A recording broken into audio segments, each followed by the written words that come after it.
How to add a quote block to your Notion project. In this video, I'll show you how to add a randomly generated quote block that updates every day to your Notion project. If you want to clone this Notion template, you can do so by following the link in the description below. So step one, you're going to navigate to a website called notionquoteswidget.versal.app. Now this is a really simple tool that helps you to customize a randomly generated quote block to add into any Notion dashboard that you would like. You can select the color theme, light or dark, you can select the heading size, and you can even select what type of quote gets generated for you.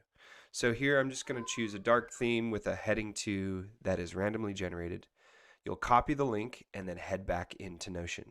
Once you're back into Notion, scroll down to where you want to embed the quote block, pull in an embed block, and paste the link. Now all you have to do is size it up to however you want it to display, and you've just added a randomly generated quote block to your Notion project.